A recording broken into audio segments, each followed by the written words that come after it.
Hey guys, so the other day, well actually yesterday, several reports came out and Alex Hicks of Just Alex Central and on Twitter and Alex's World on Facebook and Just Alex on YouTube,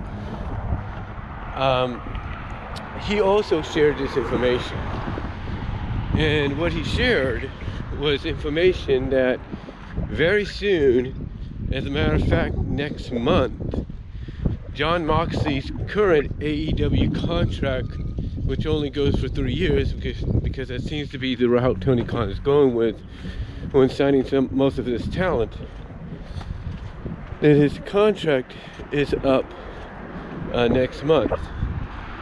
And obviously, upon hearing this, there's been a lot of, I guess you could say, WWE smarks, drones, as people call them, coming out and basically saying that Jon Moxley is going to do what Cody Rhodes did. He's going to jump back over to WWE. He's going to do this and that. And here's the thing. I'm not ruling that out. I'm not ruling that out whatsoever, that Moxley would want to go and do that. It's his choice. But here's the difference between Jon Moxley and Cody Rhodes that I can see.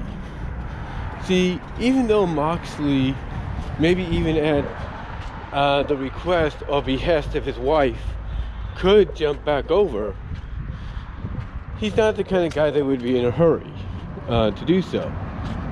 I mean, he's pretty much done everything he wanted to over there in that company. You know, he's won every championship known to man currently in the WWE. He's even been able to have some semi-hardcore matches that, you know, pay tribute to what he's done before. But overall, besides that, he really doesn't have nothing much to prove. He really doesn't. Unless WWE pays him a lot of money to come in and just be another body to be fed to Roman Reigns. And that's about it. So, I don't see Jon Moxley, you know, pulling a Cody Rhodes, you know, not yet. Not just quite yet. Because currently they have him in this Blackpool Combat Club, this BCC, with Regal and Danielson, and now Yuta.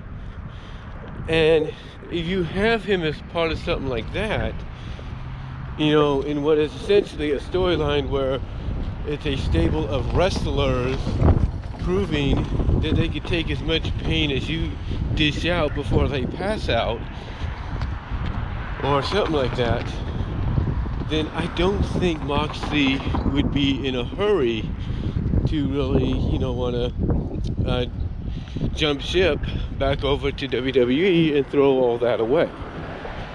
And I'm sure Tony Khan is aware of that. I'm sure he's aware of that as well. So when it comes to Moxley's future, after his contract, his initial 3-year contract expires next month, I don't think he's going to be in a hurry.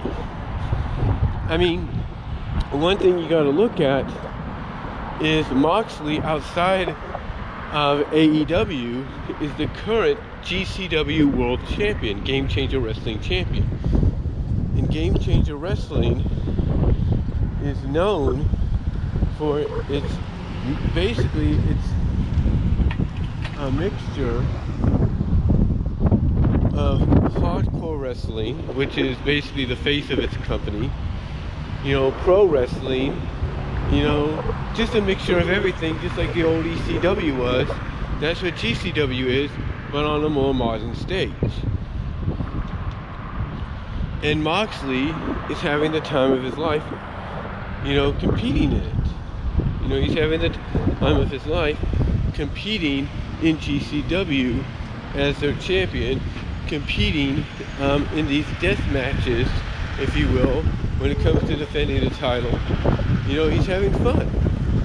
He's having a lot of fun. And I don't think Jon is the kind of guy that would want to give that fun up just yet, because his contract with basically the second biggest wrestling company in the land right now, AEW, is going to be up next month, and it makes him a free agent outside of him being the GCW World Champion.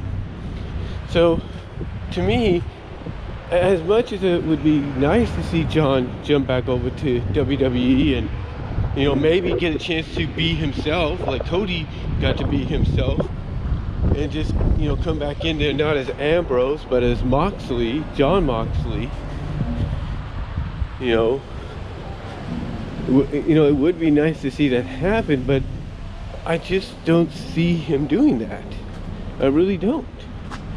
I mean, would I put it past WWE to say, hey, you know, we want you back and we'll give you the same peripheral treatment, you know, we've given Cody, where you could be yourself, you could be free on the mic, you know, as much as you want, or at least to an extent, in that every now and then you can kind of have the matches you want, that you desire, that fit your character, your, you know, in and out of the ring. You know, could they offer him that same kind of, you know, privilege? Could they offer him that same kind of, you know, that, you know, like I said, that same kind of, I guess you could say, you know, superstardom, welcome home package. You know, could they do that? Yeah, they could, and I wouldn't put it past them to do so if they wanted him back. But the question is, would he go back even if they offered him that? You know, would he go back if they offered him that? You know, that is the question. And honestly, like I said, I don't think Moxley's the kind of guy that would take that offer right away. I mean, I'm sure he and Renee would mull over it and consider it a nice offer.